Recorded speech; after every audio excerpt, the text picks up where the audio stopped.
안녕하세요. 네, 유아이명 강사 실비아입니다. 오늘 성역할부터 시작하게 되는데요. 제가 성신여대를 졸업했잖아요. 그런데 성신여대에는 대대로 선배들이 꼭 들어야 한다고 강조하는 교양이 있었어요. 그 중에 하나의 교양이 유아교육과에서 개설한 부모교육이 있었고, 두 번째가 성행동의 심리학이라는 결혼해서 부부관계의 부부관계를 초점으로 하는 성행동에 대해서 하는 심리학과 수업이 있었어요. 교양 수업이. 근데 그 교수님이 굉장히 그쪽 분야에서 탑이다라는 말씀을 듣는 분이었고요. 그리고 또 하나는 다가나 제사상 차리는 방법을 가르쳐주는 교양이었어요. 그리고 또 하나는 이제 제가 굉장히 좋아했던 교수님이 하셨던 강의인데, 결혼에 대한 강의가 있었는데, 제가 이 분을 굉장히 좋아했던 이유 중에 하나가 그분의 성함이, 그 교수님의 성함이 제 이름과 똑같았어요. 그리고 그분이 교수님으로도 유명하지만 제가 그분이 누구라고 말씀을 드리면 대한민국의 모든 분들이 아세요. 대한민국의 성신여대 교수님으로 계시다가 대한민국에서 굉장히 중요한 부서의 어떤 장으로 발탁이 되셔서 그쪽으로 하셨던 분이셨거든요. 아마 결혼과 사회라는 과목이었던 것 같은데, 그분이 여성학과였는지 심리학과에서 개설을 한 건지는 모르겠어요. 근데 그분이 이제 몇백 명이 교양 수업을 들었었거든요. 제가 들었을 당시에. 그런데 그분도 이제 출석 체크를 하시다가 그분의 성함과 제 이름이 똑같아서 저한테 이런 질문을 던지신 적이 있거든요.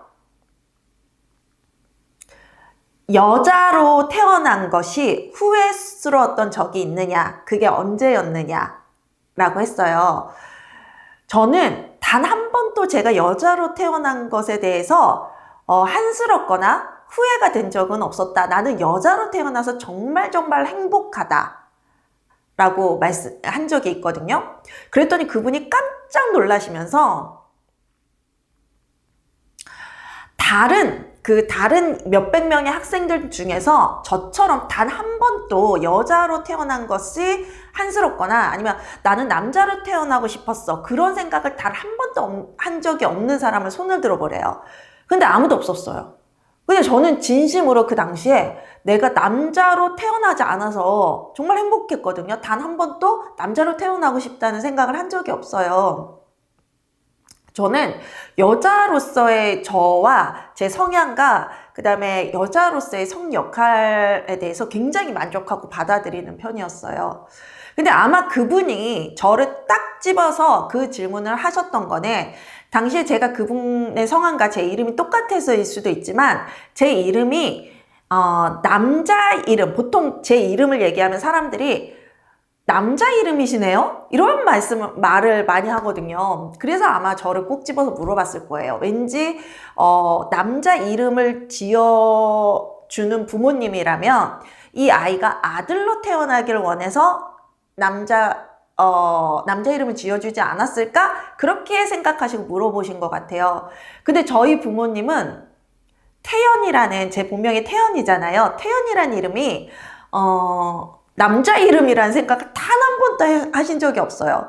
다만 저희가 큰 집부터 우리 집까지 다 태자 돌림이거든요. 근데 우리 집은, 우리 할아버지는 태자 돌림을 손자 손녀들에게 주면서 보통 이 돌림자를 쓸 땐 남녀 구분을 하는데 구분을 안 하신 거예요. 남녀 똑같이 돌림자를 태자로 주신 거예요.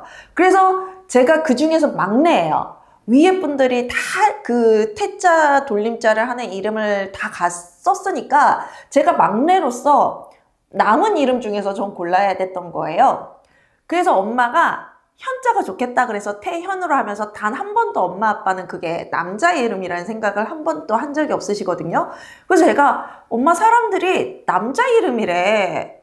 나한테 자꾸 너 왜 남자 이름이냐고 엄마 아빠가 아들을 엄청 낳고 싶어 하셨나 보다 그렇게 말해 라고 하면 저희 엄마는 깜짝 놀라면서 왜 그 이름이 남자 이름이야? 여자 이름에 현자가 얼마나 많이 들어가는데 난 단 한 번도 네 이름을 남자 이름이라 생각해 본 적도 없고 너를 아들이 아니어서 안타까웠던 적도 없어. 난 그렇게 말씀을 하셨거든요.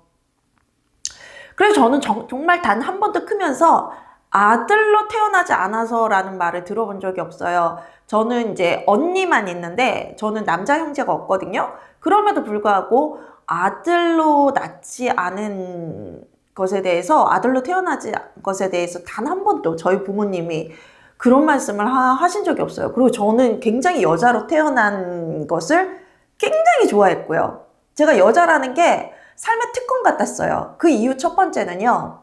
군대를 안 가도 되잖아요. 아무도 내가 군대 안 간다고 너 감옥 가야 돼 하진 않잖아요. 그런데 제가 자라나던 시절에는 지금도 그러는지 모르겠습니다만 군대를 거부하는 남자들, 그러니까 신체적으로 건강함에도 군대를 거부하는 남자들은 감옥을 갔어요. 우리나라는 그럴 거예요. 여전히 이유 없이 군대를 거부하면 아마 여전히 그런 어떤 걸 하는 걸로 이해가 되거든요. 그렇게 알고 있거든요. 아니면 풀렸나? 다른 방법으로 대신 대체하도록 풀렸나? 근데 참 이 부분이요. 저는 대한민국에서 살 때는 미국에 공부하러 가기 전까지는 그게 단 하나도 이상하다고 생각지는 않았어요. 다만 내가 여자로 태어난 거에 대해서 너무 기뻤고 자부심을 가졌고 난 그래서 군대 안 가도 돼. 이런 생각만 했었거든요. 그런데 미국을 가니까요. 특정 성에게만 이렇게 군대를 강요하는 건 대한민국이 유일하다는 걸 알았어요. 미국은 일단 징집제도가 아니에요. 의무제도가 아니에요. 그래서 원하는 사람들이 군대를 가요. 남자든 여자든. 그리고 대한민국은 남자에게는 의무고 여자한테는 선택이 가능한 부분이죠. 그렇죠? 여자들 중에서 본인들이 원하면 갈 수는 있어요. 그렇지만 아무도 이 대한민국에서 저라는 사람이 군대를 안 갔다고 해서 너 감옥 갈 거야 라고 국가에서 어떤 제재를 하진 않아요. 저뿐만 아니라 모든 여성분들에게. 근데 이스라엘이라는 나라는 남녀 모두 의무래요. 군대가. 그래서 남자만 의무가 아니라 여자도 의무적으로 가야 된대요. 대만이란 나라는요, 제가 대만 친구들이 좀 있었거든요. 미국에 살 때. 대만이라는 나라는 남자는 이제 의무고 여자도 의무인데 군대에 직접 간다라기보다는 그에 준하는 세금을 낸다 그러더라고요. 그래서 그러면 여자들 중에서 그럼 너는 그게 억울하지 않니? 남자들은 돈을 안 내고 가서 하는데 너는 돈을 내야 된다는 그게 억울하지 않니? 제가 대만 애한테 물었더니 대만 애가 괜찮아. 결국 그 돈은 우리 아빠나 남편들이 대신 내죠. 결국 그 돈 또한 남자들이 내는 거야. 이렇게 얘기를 하더라고요. 물론 농담으로 그렇게 얘기를 한 거겠죠. 근데 사실이잖아요. 딸이 이런 세금을 내야 돼. 의무적으로. 딸로 태어났기 때문에 국가에 군대 의무로 가는 것 대신에 의무적인 세금을 내야 돼. 그럼 우리나라 정서도 그렇잖아요. 아빠들이 대신 내주잖아요. 딸들을 위해서. 그쵸? 부모님들이 내주시잖아요. 대만도 그런 정서가 있나 봐요. 그래서 딸들의 그 군대 세금을 아버님들이 대신 내주겠죠? 내주겠죠? 그래서 그런 얘기를 하더라고요. 선생님, 이 군대 문제 있잖아요. 대만이나 우리나라 같은. 그러니까 대만도 둘 다에게 의무인 거예요. 우리나라도 법적으로는 둘 다에게 의무래요. 그치만 한 번도 저는 군대를 의무라고 생각해 본 적이 없어요. 근데 대만은 어쨌든 의무적으로 세금을 내요. 그 세금을 안 내면 가야 된다라고 하던가? 그런 것 같더라고요. 그런데 선생님, 그렇게 국제적인 시각으로 보기에 나니까 저는 이 대한민국의 군대 문제를 성차별이라고 생각하기 시작했어요. 여자도 남자만큼 튼튼한데, 그리고 요즘 무슨 군대는 전쟁을 위해서 가는 거잖아요. 군대는 경찰과 달라요. 군인은. 경찰은 내국인들, 이 대한민국 내부의 질서를 위해서 존재하는 사람들이라면요, 군인은 대한민국 안에서 싸우기 위해서 있는 존재가 아니라 대한민국이라는 이 나라와 대한민국 사람들이 외부로부터, 대한민국 밖으로부터 공격을 당했을 때 이 대한민국을 지키는 사람들이에요. 그쵸? 그렇다면 군인은 결국 전쟁에서 대한민국을 지키는 사람인데, 선생님, 제가 미국에 살 때 이런 영상을 본 적이 있거든요.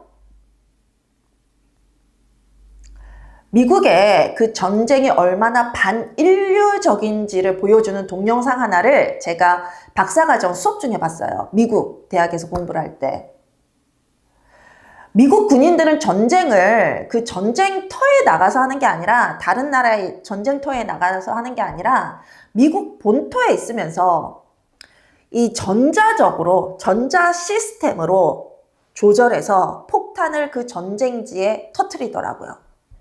물론 그 전에 로봇 하나를 보내요. 로봇 하나를 보내서 그 폭격을 하려는 건물 내부를 로봇이 수색을 해요. 그런 다음에 적군 외에는 없다는 걸 확인하고 폭탄을 터뜨렸는데, 폭탄을 터뜨린 후에 거기 있던 군인들이 확인을 해보니까 어린아이의 시체가 발견됐다는 거예요. 그래서 이런 전쟁, 미국의 이런 전쟁이 반인류적이냐 아니냐에 대해서 토론하는 교육학과 그 박사생들에게 토론을 시키기 위해서 그 영상을 보여줬었어요. 그때 그 영상이 전 진짜 제 머리에 아직까지 남아있거든요.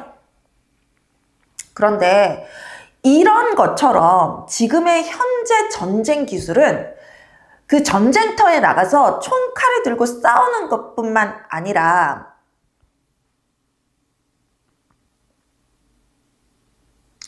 정말 버튼 하나로 폭탄을 터뜨려서 적군을 공격하기도 하거든요.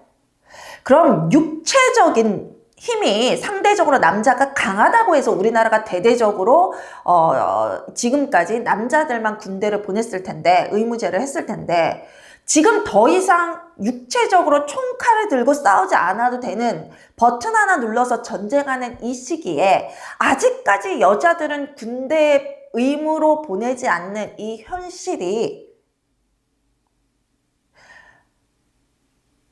성차별이 아닐까요? 선생님들 이 문제 성차별이라고 생각하세요? 적어도 대한민국에선 아직까지 여자가 군대를 안 가는 것이 그 어떤 이유라 할지라도 성차별은 아닙니다. 성역할 고정관념은 아닙니다. 왜 그런지 아세요? 성역할 고정관념은요,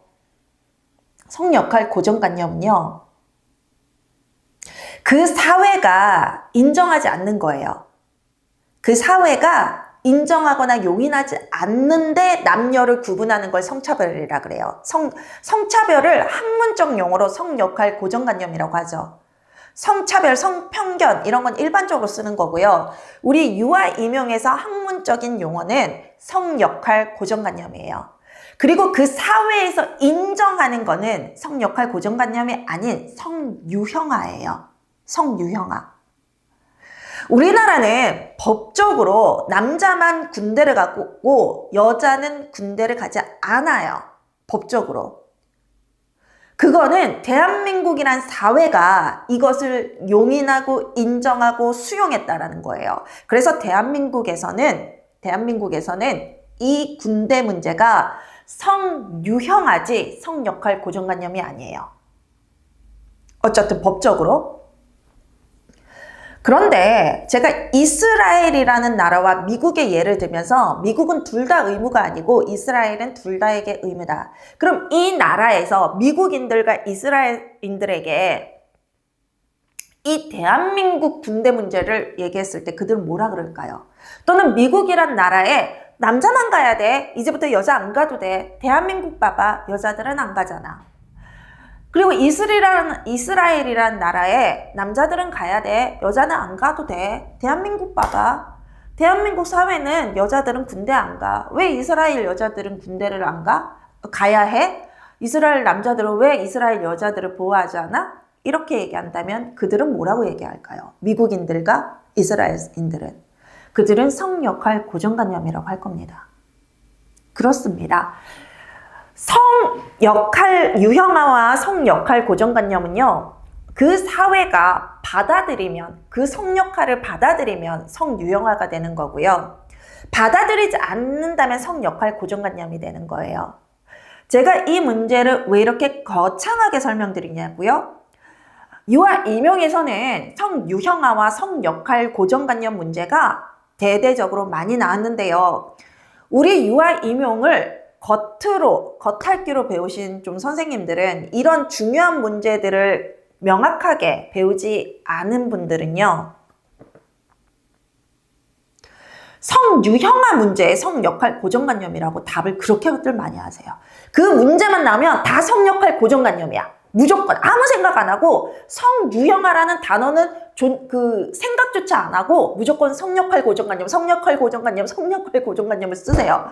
그럼 실비아가 이번 그 모의고사 때 5월에 저희가 전국 모의고사가 있지 않습니까? 전국 모의고사 때 이 군대 문제를 한번 들어볼게요. 이 군대에 대한민국의 제도에 법적 제도에 남자만 군대를 가고 여자는 군대를 가지 않는다. 이것은 성유형화인가 성역할 고정관념인가를 묻는 문제를 낼게요. 그때 우리 선생님들 뭐라고 답하시겠어요?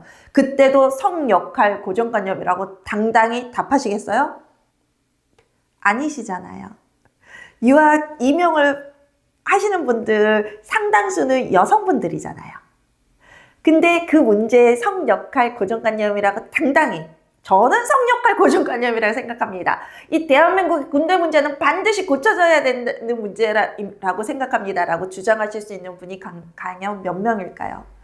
저는 성역할 고정관념이라 생각해요. 실제로. 그런데 대한민국에 살 때는, 대한민국에서만 살았을 땐 단 한 번도 이 문제를 성역할 고정관념이라고, 성역할 고정관념이라 생각지 않았어요. 저는 당당하게 그게 당연한 거라고 생각했어요. 그런데 제가 미국에서 7, 8년을 살면서 미국에서 공부를 하다가 세계 여러 나라의 어떤 이야기들을 듣게 되면서 이거 성역할 고정관념이지. 나도 남자애들이 군대에서 했다는 거 나도 좀 할 수 있을 것 같은데? 그게 고되기는 하지만 100% 다 못하더라도 어느 정도 나도 군대를 가서 할 수 있을 것 같아. 실제로 군대 간 여자들도 있잖아. 왜 여자는 군대를 가지 않아? 대한민국에서만? 이거는 대한민국에서만 남녀 이렇게 다르게 취급이 된다면 이건 성역할 고정관념이 맞아 라고 저는 지금 또 생각해요. 그래서 군대를 여성도 가야 되는 게 맞다, 또는 남자에게도 선택권이 주어져야 된다, 이렇게 주장을 하는 편이거든요. 근데 선생님들 진심 이 군대 문제를 성역할 고정관념이라고 쓰실 거예요? 아니잖아요. 대한민국의 법은 어쨌든 저와는 생각이 달라요. 그럼 대한민국에선 이 문제는 성역할 고정관념이 아니라 성유형화거든요. 그런데 왜 그런 유아 임용 기출문제, 성유형화를 얘기하는 유아 임용 기출문제에서는 그렇게 주구장창 성역할 고정관념이라고 쓰십니까? 선생님, 유아 임용 공부에서 양과 질을 따진다면요, 유아 임용의 질은 선생님들이 만드는 건 아니에요. 제가 만드는 거예요. 강사가 만드는 거예요. 왠지 아세요?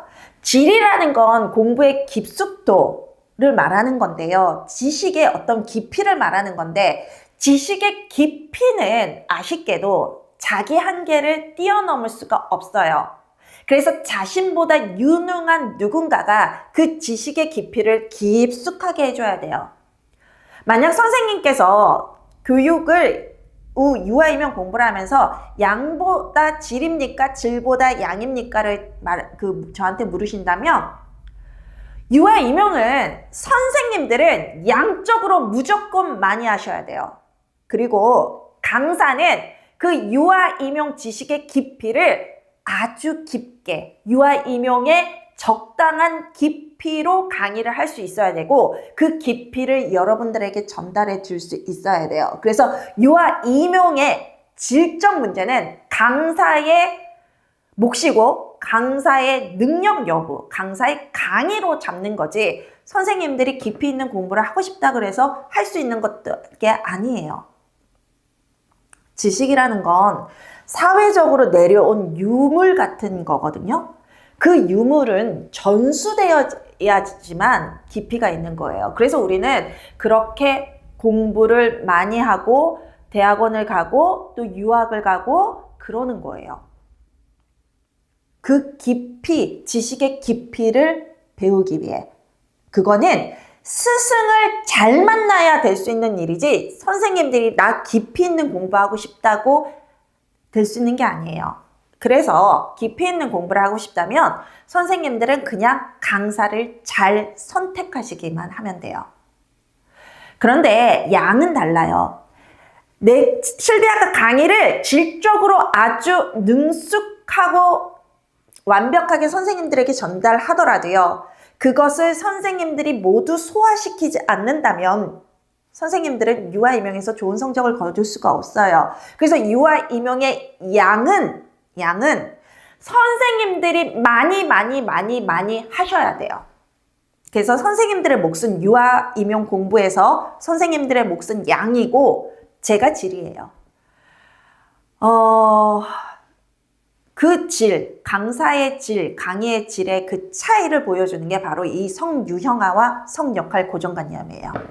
성유형화와 성역할 고정관념의 문제를 구분 못한다면 그 강의는 그 어떤 강의도 질 좋은 강의가 될 수가 없어요.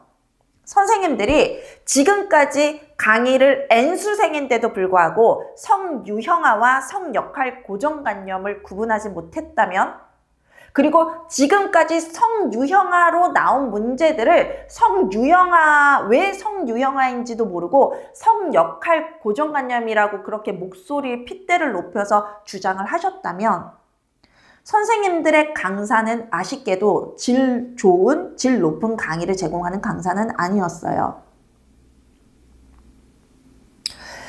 자, 성유형화 문제가 있고 성역할 고정관념이 있어요. 이미 기출에 그렇게 둘로 나눠졌어요. 그 둘의 차이를 알려드릴게요. 성유형화와 성역할 고정관념. 성유형화는 성역할 중에서 긍정적인 거 또는 중립적인 거 또는 그 사회가 받아들이는 거예요. 성역할 고정관념은요. 그 사회가 거부한 거예요. 예를 들어서 우리는 공중 화장실을 쓸 때 남자 화장실, 여자 화장실 나눠져 있어요. 대한민국은 생물학적인 남녀 차이를 인정해요. 그래서 생물학적으로 구분돼야 되는 남녀 화장실을 구분했어요. 그러나 만약에 육군 사관학교 있잖아요. 이것을 남자만 들어가야 수 있다라고 법으로 정해놨다면 또는 그렇게 규율로 정해졌다면 이거는 이 대한민국에서 성역할 고정관념일까요? 유형화일까요? 제가 알기로는 아주 옛날에는요. 육군 사관학교에 여성이 들어갈 수가 없었대요. 지금은 아니에요. 여성들도 들어갈 수가 있어요. 만약에 이 대한민국이란 나라에서 여자는 육군 사관학교에 들어갈 수 없어라는 발언을 한다면 그것은 성역할 고정관념이에요. 지금은. 여대 문제가 굉장히 불거졌죠. 저도 여대를 나온 사람이에요. 그쵸? 그런데 저는 남녀가 구분돼야 된다는 생각에서 여대를 들어갔던 건 아니고요. 유아교육과를 찾다 보니까 유아교육과 대한민국에 이 서울에 이 유아교육과가 사범대에 소속된 곳은 3개밖에 없어요. 3개밖에 없어요. 그 중에 하나가 성신여대였거든요. 그래서 저는 성신여대 사범대학 유아교육과를 들어가기 위해서 성신여대를 들어간 거예요. 지금 여대 문제가 올해였나요? 작년이었나요? 굉장히 불거졌죠. 이 여대 문제에서 이 여대들이 그 충돌이 일어났던 이유가 대학 측에서는 남녀공학으로 만들자 그랬고 그 학생들은 여대의 아이덴티티를 위해서 여대로 남자라는 투쟁을 한 거예요. 그러면 이 여대들 있잖아요. 대한민국에선 여대들이 몇 개 있거든요. 미국도 있죠. 미국도 있죠.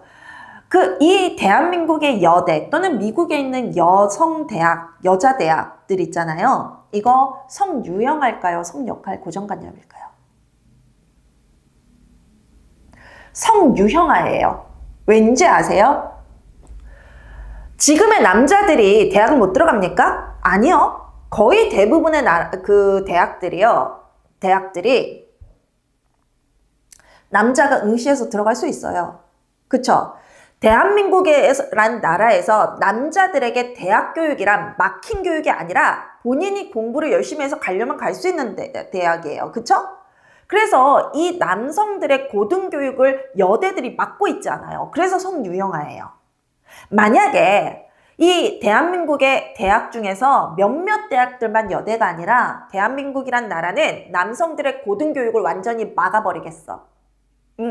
여자들만 고등교육을 시키겠어. 그래서 모든 대학은 여자들만 들어갈 수 있어. 그랬다면 그건 우리는 남자들에 대한 성역할 고정관념, 대한민국이 남자들에 대해서 성차별을 한다. 이렇게 주장할 수 있을 거예요. 그렇지만 그게 아니거든요. 남자들과 여자들 모두 고등교육에 들어갈 수 있으면서, 고등교육을 받을 수 있으면서 이 여대들이 몇 개 있다고 한들 남성들의 고등교육을 막지는 않아요. 남자들이 하고 싶은 고등교육을 대학이나 대학원을 마음대로 갈 수 있다고요. 그런데 왜 아까 육사 문제에서는 육군 사관학교에 여자를 못 들어가게 하면 그건 성역할 고정관념, 성차별이라고 했냐면요. 육군 사관학교는요, 특별한 학교예요. 육군 사관학교를 들어가지 않아도 육군 사관학교에 준하는 똑같은 그런 어떤 육군 장교들을 기르기 위한 대학이 또 있다면, 그리고 그 대학에 여성들이 들어갈 수 있다면 이건 성차별이라고 할 수 없어요.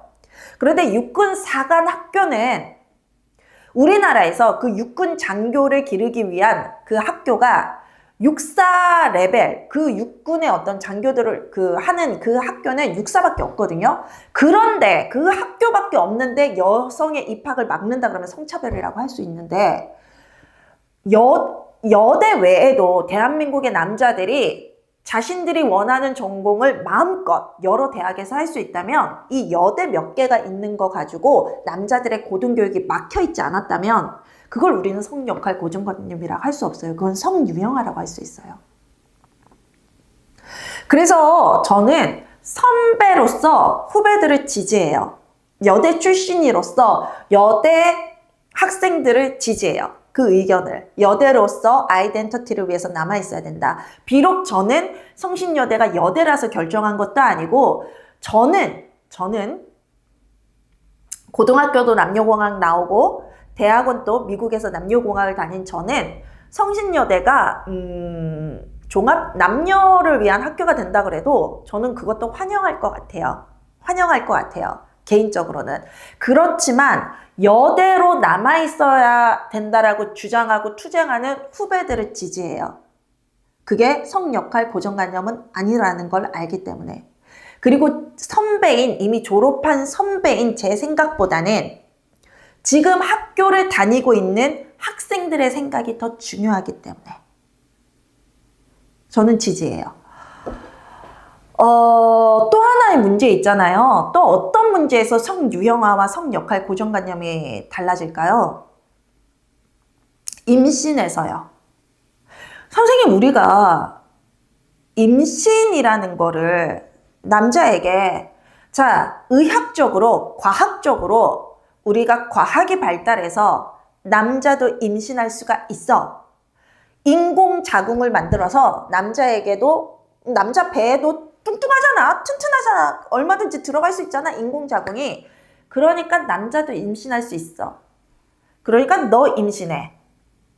여자에게만 임신하라는 거는 성역할 고정관념이야. 우리가 그렇게 얘기할 수 있을까요? 그렇지 않아요.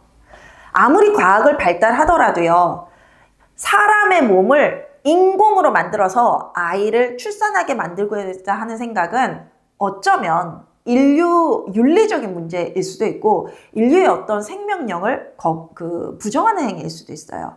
그래서 임신은 여자가 하는 거야 라는 표현은 성역할 고정관념이라고 볼 수 없고 이건 성유형화예요. 성유형화. 그런데 출산을 생각해 볼게요. 일단 출산하고 난 다음에 애가 세상에 태어나고 난 다음에 양육은 엄마의 책임이야는 어때요? 출산은 엄마의 책임 맞아요.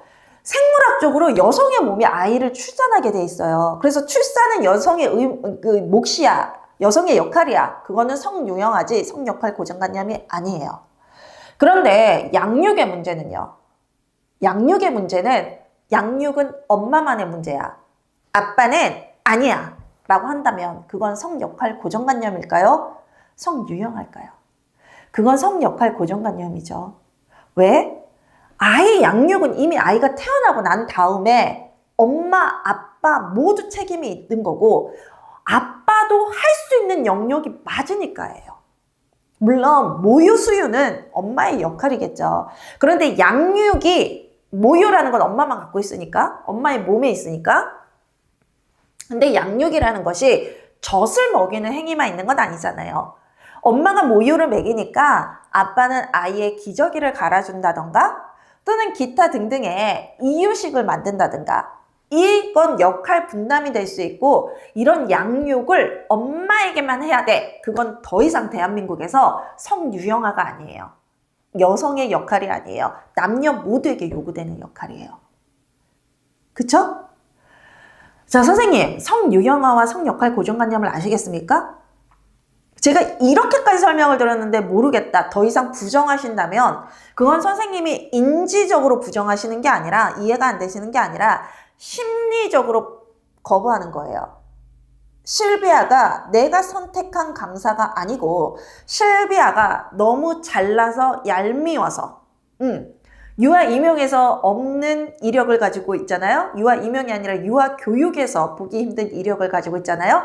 그래서 실비아가 저렇게 잘난 체 하는 게 꼴배기가 싫어서 난 실비아가 말하는 건 절대 안 받아들일 거야.